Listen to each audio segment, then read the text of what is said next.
Hello అందరికీ welcome back to my channel Nagajyothi life styles.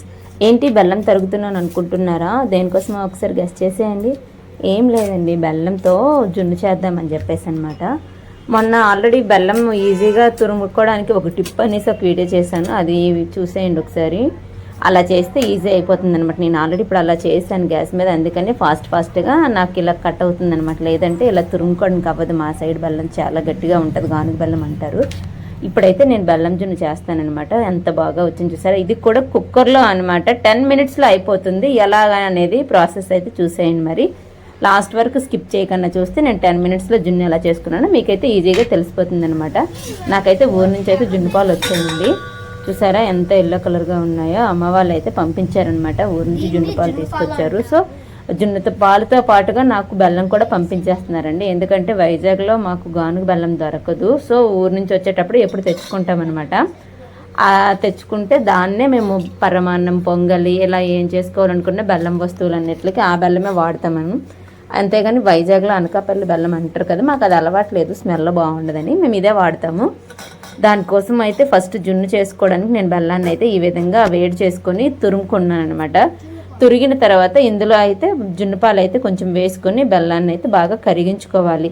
ఎందుకంటే మనం ఎంత బాగా వేడి చేసి బెల్లం తురిమినప్పటికీ కూడా పాలు వేసేసరికి బెల్లం ఏమవుతుంది అంటే గట్టిగా అయిపోతుంది అనమాట. అది కరగదు, మళ్ళీ గట్టిగా అయిపోతుంది.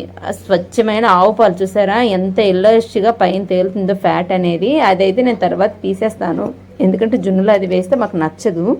ఎందుకంటే జున్ను అయ్యాక అది జున్ను మీద ఫ్యాట్లా ఉంటుంది అనమాట, ఆయిల్లా తేలిపోతుంది. సో మాకు అలా నచ్చదు, పిల్లలకి కానీ నాకు కానీ గీ అనేది. సో అందుకోసమని నేను అది తర్వాత తీసేస్తాను. ఇప్పుడైతే దాన్ని బాగా కరగబెట్టుకోవాలన్నమాట. ఎంత కలిపి కరగబెట్టినా సరే మళ్ళీ బెల్లం అనేది గట్టిగా ఉండల్లాగా అయిపోతూ ఉంటుంది.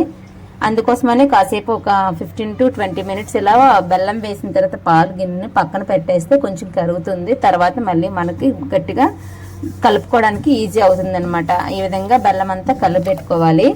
ఈ బెల్లం అయితే కరగడానికి చాలా టైం పడుతుందండి, టేస్ట్ బాగుంటుంది. కానీ మా గానుగ బెల్లం అయితే చాలా టైం పట్టేస్తుంది అనమాట. కుక్కర్లో అయితే మాత్రంగా 10 minutesలో అయిపోతుంది. ఇలా కరగబెట్టుకున్న తర్వాత ఈజీగా జున్ను అయిపోతుంది. అదే కుక్కర్లో కాకుండా నార్మల్గా గిన్నెలో పెట్టి స్టాండ్ పెట్టి నార్మల్గా కుక్ చేసినట్లయితే మాత్రంగా 1/2 hour ఏమీ కాకుండా పట్టేస్తుంది అనమాట. మీడియం ఫ్లేమ్, హై ఫ్లేమ్ అలా పెట్టుకోవడానికి 1/2 hour పడుతుంది జున్ను తయారు చేసుకోవడానికి. బట్ నేను ఇప్పుడు కుక్కర్లో కనుక 10 minutesలో అయిపోతుంది. ఫ్యాట్ చూసారా పైన ఎంత బాగా తేలిపోయిందో ఎల్లో కలర్గా. ఎందుకంటే జున్ను పాలు ఆవు ఈన సెకండ్ డే తర్వాత పాలు అనమాట ఇవి. సో అందుకే నాకు ఎల్లో కలర్గా వచ్చినాయి. అవి కూడా నాట్ అవి అనమాట. చాలా మంచిదని చెప్పేసి పంపించారు. టేస్ట్గా ఉంటుంది. ఇప్పుడు బెల్లం వేసుకొని మేము చేసే పద్ధతిలో మేము ఇందులో మిరియాల పౌడర్ కానీ పసుపు కానీ ఏమీ వేయమన్నమాట. ఓన్లీ ఇలాచి పౌడర్ మాత్రమే వేస్తాము. కొంతమంది నీ శ్వాసన వస్తుందని చెప్పేసి పసుపు ఇలా అలానే మిరియాల పౌడర్ అన్నీ వేస్తారు. మేము అవేం వేయం, ఇలాచి పౌడర్ మాత్రమే ఫ్లేవర్ కోసం వేసుకుంటాము. పాలన్నీ బాగా కలిపెట్టుకున్న తర్వాత ఈ విధంగా ఫిల్టర్ చేసుకోవాలి. ఎందుకంటే బెల్లంలో ఇసుక, చెత్త, చెదారం అన్నీ ఉంటాయి అన్నమాట. ఇసుక చాలా ఎక్కువ ఉంటుంది. ఈ విధంగా ఫిల్టర్ చేసుకున్న తర్వాత మళ్ళీ నేను అదే గిన్నెలోకి ట్రాన్స్ఫర్ చేసుకుంటాను. ఈ పాలను అయితే కొంచెం క్లీన్ చేసుకొని, ఎందుకంటే అదే పాల గిన్నెలో నేనైతే జున్ను పాలు అయితే ఇప్పుడు వేసుకొని జున్ను చేసుకుంటాను. అవి నాకు అచ్చమైన ఆవు పాలు కదా, అందులోనూ జున్ను పాలు. సో అది చాలా గట్టిగా వచ్చేస్తుంది. దానికోసం నేనైతే కొంచెం పాలు నార్మల్వి అయితే కలుపుకుంటున్నాను. ఆ విశాఖ డైరీ ప్యాకెట్ పాలు ఉంటాయి కదా మనకి, అవే నేను వేసుకుంటున్నాను. అవి మరీ గట్టిగా వచ్చేస్తే కొంచెం అవుతుంది, ప్లస్ అంత గట్టిగా ఉంటే జున్ను నాకు నచ్చదు. సో అందుకోసం అనమాట ఇలాచి పౌడర్ కూడా వేసుకుంటున్నాను. వేసుకొని ఫిల్టర్ చేసేసాం కదా. ఇప్పుడైతే దీన్ని గ్యాస్ మీద పెట్టుకోవడానికి ఏంటి ప్రాసెస్ చూడండి. గ్యాస్ ఆన్ చేసుకున్న తర్వాత ఈ విధంగా పెద్దపాటి కుక్కర్ అయితే తీసుకున్నాను. అందులో 1 glass వాటర్ వేసుకున్న తర్వాత ఒక చిన్న స్టాండ్ అయితే వేసుకుంటాను. దాని మీద గిన్నె అనేది పెట్టుకోవడం కోసం అనమాట. ఈ స్టాండ్ వేసిన తర్వాత దీని మీద గిన్నె పెట్టుకొని ఆ పాలు గిన్నె పైన కూడా మూత పెట్టాలి. లేదు అలా మూత పెట్టుకోకపోతే విజిల్ వచ్చేటప్పుడు ఏమవుతుందంటే పాలు బయటకు పొంగిపోయే అవకాశం ఉంది. అలాగే లోపల వాటర్ ఉంది కదా, ఆ వాటర్లో కూడా పొంగిపోయి పడిపోతాయి. ఇంకొకటి ఏంటంటే విజిల్ వచ్చేటప్పుడు ఆ విజిల్ తాలూకు వాటర్ కూడా ఈ జున్నులో పడిపోతుంది అనమాట. మధ్యలో హోల్లా అయిపోయి వాటర్ అంతా అందులో కూడా ఫామ్ అయిపోతుంది.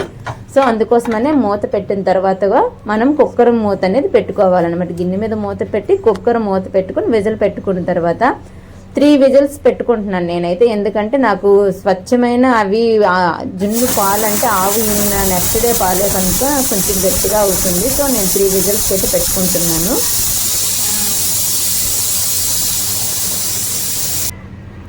ఇలా 3 విజిల్లు వచ్చిన తర్వాత కంప్లీట్గా విజిల్లో నుంచి ఆవిరి ఏం లేకుండా కంప్లీట్ చల్లారిపోవాలి. ఒక 1/2 అవర్ తర్వాత నేనైతే మూత తీసి చూస్తున్నాను.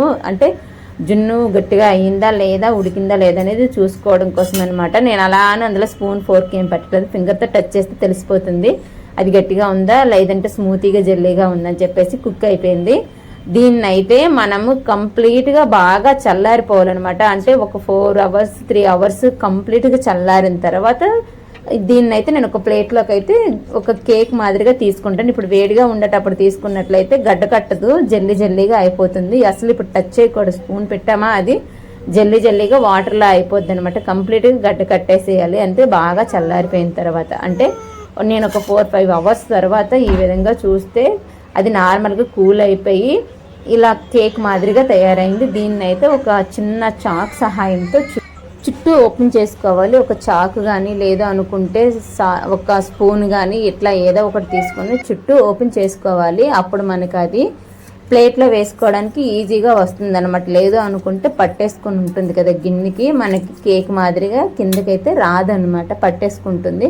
సో అందుకోసమని నేను ఒక చాకుతో ఈ విధంగా చేసుకున్న తర్వాత ఒక ప్లేట్లోకి దీన్ని అయితే ఇప్పుడు ట్రాన్స్పరేట్ చేసుకుంటున్నాను. దీన్ని ఇప్పుడు పీసెస్గా కట్ చేసుకోవడానికి కొంచెం పాలు కనుక కొంచెం జున్ను అవుతుంది. అప్పటికి కూడా పట్టుకుంది, చూసారు అడుగు గట్టిగా పట్టుకుంది. సో స్లోగా మెల్లమెల్లగా ఈ విధంగా తీసుకుంటే ఇప్పుడు మనకి కేక్ మాదిరిగా వచ్చేసింది కదా. అయితే నేను కొంచెం నార్మల్ పాలు వేసాను కనుక కొంచెం జెల్లీగా వచ్చింది, ఎందుకంటే మరీ గట్టిగా ఉంటే నచ్చదు నాకు. సో అందుకోసమనే ఇలాచీ పౌడర్ తాలూకా తొక్కులా ఉంది కదా అదైతే తీసేస్తున్నాను బయటికి, ఎందుకంటే ఫ్లేవర్ ఆల్రెడీ జున్నులో పట్టేసింది కనుక అది తీసేసి ఇప్పుడు దీన్ని అయితే ముక్కలుగా కట్ చేసేసుకోవడమే. చూసారు కదా ఎంత బాగా వచ్చిందో. 10 మినిట్స్లో కుక్కర్లో జున్ను, బెల్లం జున్ను టేస్టీగా తినేయడమే. వాటర్ కూడా తక్కువ వచ్చింది కదా, ఎందుకంటే ఇవి నెక్స్ట్ డే ఆవు ఈయన నెక్స్ట్ డే పాలు కనుక ఎంత బాగా వచ్చింది. మీరు కూడా ఇలానే ట్రై చేయండి, చాలా ఈజీగా వచ్చేస్తుంది. నా వీడియో మీకు నచ్చినట్లయితే లైక్ చేయండి, షేర్ చేయండి. కొత్తగా చూసే వాళ్ళు ఎవరైనా ఉంటే మాత్రంగా సబ్స్క్రైబ్ చేసుకోవడం మాత్రం మర్చిపోవద్దు. జున్ను ఎలా వచ్చింది అనేది కామెంట్ చేసేయండి. బాయ్. చాలా ఈజీ కదా. ఇప్పుడైతే కేక్ మాదిరిగా పీసెస్గా కట్ చేసుకొని ఇంక బౌల్స్లోకి సర్వ్ చేసుకొని తినేయడమే. చాలా టేస్టీగా ఉంటుంది. ఇలా పౌడర్తో కూడా చేసుకోవచ్చు. జున్ను పౌడర్ దొరుకుతుంది కదా బయట మనకి స్టోర్స్లో, అది కూడా ఇలానే చేసుకోవచ్చు. మీరు కూడా కుక్కర్లో ఈ విధంగా ట్రై చేయండి. 10 మినిట్స్లో జున్ను అయితే ఈజీగా అయిపోతుంది. నా వీడియో మీకు నచ్చితే మాత్రంగా లైక్ చేయడం అయితే మాత్రం మర్చిపోవద్దు. ఇప్పుడు నేనైతే దీన్ని కేక్ మాదిరిగా కట్ చేసేసాను, ఇంకా సర్వ్ చేసుకోవడమే. Bye friends. వీడియోకి మాత్రం లైక్ చేయడం మర్చిపోవద్దు. మా జున్ను ఎలా ఉందో కామెంట్ చేసేయండి. జున్ను వేడిగా ఉంటే తినడం ఇష్టపడతారు, కానీ జున్ను చల్లారిన తర్వాత తింటేనే టేస్ట్ బాగుంటుంది. మీరు కూడా ట్రై చేసేయండి.